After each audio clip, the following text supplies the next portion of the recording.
Hey, thanks for joining this talk on tackling success by drawing parallels between growing products and building businesses.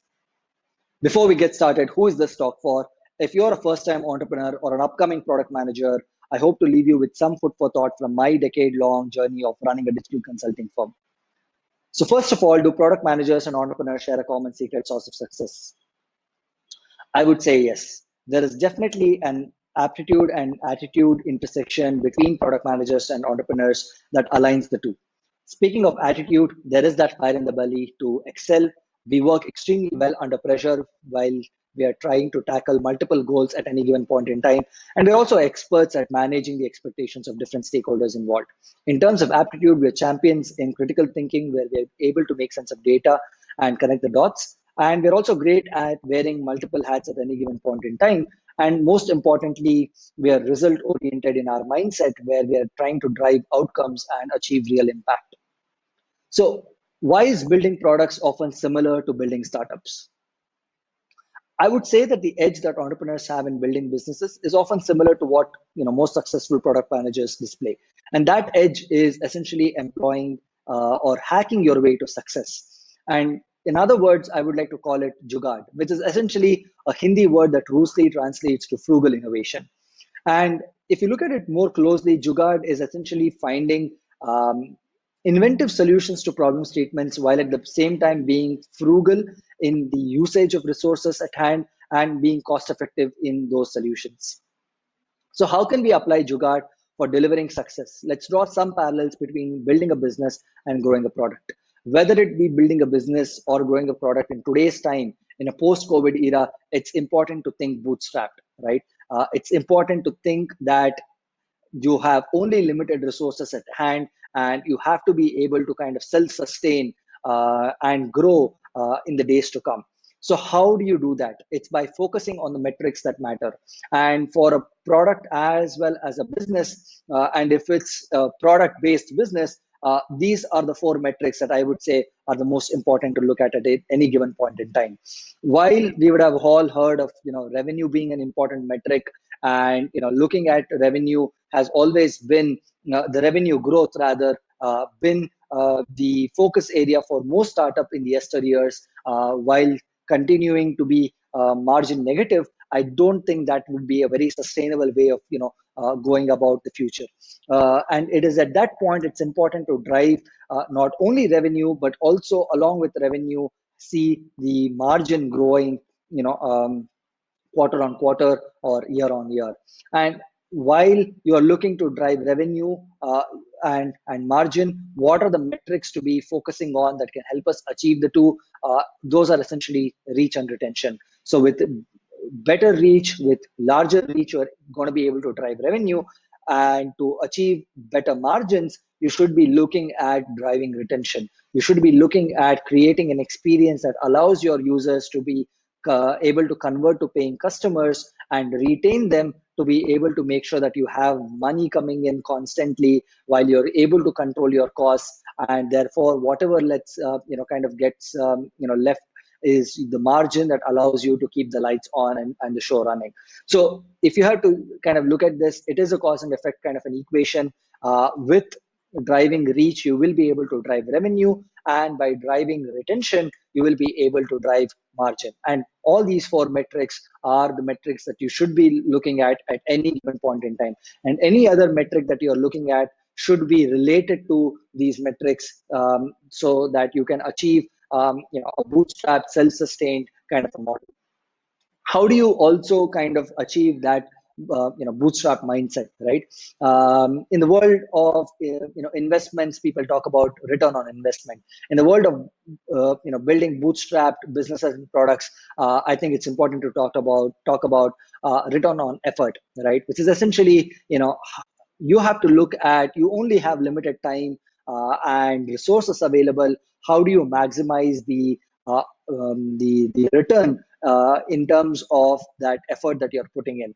So I would say follow the Pareto principle, or follow the less is more approach, where look at those activities or initiatives where that require only 20% of your effort but can drive 80% of those results. And we also spoke about driving margin as a revenue and revenue as the important metrics, let's speak about how to drive margin. If I were to kind of tell you your approach in terms of driving margin should be by having a depth over spread kind of a mindset, right? What I mean by that is figure out that particular problem area or problem statement that you want to solve so holistically and in a well-rounded manner that you are able to convert your users to paying customers, and with that you're able to kind of bring in revenue recurrence, and that helps you kind of leverage on the cost leverage, or which essentially you have, you're able to control your fixed costs while the revenue keeps growing and keeps, continuous keeps coming in continuously to be able to kind of drive the margins up. And when you're able to do that, and it has a couple of byproducts, or other factors that start to kind of bring in that avalanche effect. You can leverage the network effect, because you're solving that problem so effectively and holistically that your users are now paying customers, and they would be either be able to kind of spread the word, or bring in more customers through referral programs, right? So leverage the network effect to go after the spread. So if you look at it, it is essentially a T model where the depth is what you should be focusing on in driving a particular solution that can be the most effective solution for the problem statement that you're looking to tackle. And with that, you should be able to drive revenue recurrence and drive margins. At the same time, because you're solving that problem so effectively, you have your customers bringing in the network effect to be able to go after the spread. And with revenue and margin coming in, you can always accelerate this cycle. So how do you choose where to focus, your energies in terms of, digging deeper, right? Where do you, focus on going deeper, or that depth that I was talking about earlier? I would say be a mad scientist, right? As entrepreneurs, we often get told to pivot often, right? To be not married to the idea, but to be married to the value that we want to, create, the problem that we want to solve. So it's also important as product managers to be looking at, how you can most effectively solve the problem that you're looking to solve, but not be married to a certain way of going about it. So it need not always be the feature functionalities that you're thinking about, or the way you've structured your product, or the way you're implemented it. Also, I would say, how do you figure that out is you figure that out by tinkering with smaller experiments. Look at smaller release cycles, look at running experiments on the go, and multivariant testing with multiple small pockets of user base, rather than trying to run large experiments. When you're able to tinker with smaller experiments, you'll be able to see results quicker and course correct more effectively. And lastly, as a scientist, you would have seen that they not only go after success, but they also look at the failures and see if they can uncover any insights by understanding what were the root causes behind that failure. I would say as product managers, it's also important to look at failures and see why certain experiments did not work, and if there are insights that can be leveraged for the experiments to come. So if I had to summarize, this is the pyramid of success, I would say, for today. Think bootstrapped. We already established that investments will dry up, and even if you are on the verge of closing a particular investment, I would say it's important to be frugal about it. So go lean, act lean, and be agile in running these experiments. And most importantly, no matter what you do, focus on making sure that you're deploying this time and energy in those areas that could be force multipliers. If you're able to do that, you should be able to drive reach, which helps you get revenue. But also at the same time, because you're going after the depth, you should be able to solve that problem so effectively that you are able to convert your users to paying customers and drive retention that can help you drive margin, which essentially means with both revenue and margin growing, you should be able to grow as a business and as well as self-sustain for the days to come in this post-COVID kind of an era.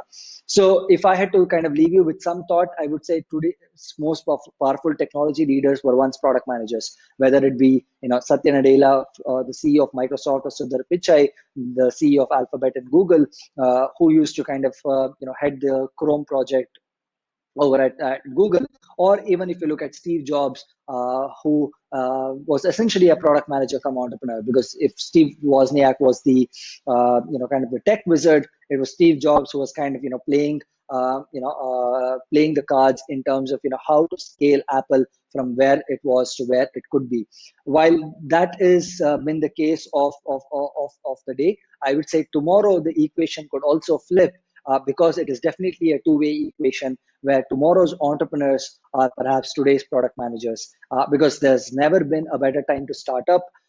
If you're a product manager, you perhaps already have the skill sets in being able to kind of start up and tackle how to run a business, drawing on the insights that you would have had as running your own products. So I would say that there are definitely parallels that could be explored on either sides of the equation, whether you're an entrepreneur who's looking to perhaps manage products at your end, or a product manager who wants to become an entrepreneur in the days to come. So if you're interested in talking more about entrepreneurship and looking at your product, and seeing how you can tackle the product challenges that you're going through, I'm happy to kind of take this conversation forward. Please have your email sent in to me at rabasa@dens.co. You can see my email ID at the bottom, and I should be able to kind of talk further from our experiences of building digital experiences and scaling them for almost close to a decade now over at Dens. So that's it from my side. I hope I was able to kind of give you some spark of how to go about product management by drawing insights from entrepreneurship, and vice versa. I hope you should be able to kind of leverage the same in the days to come, and I look forward to hearing from you. So in the meantime, stay safe and talk soon.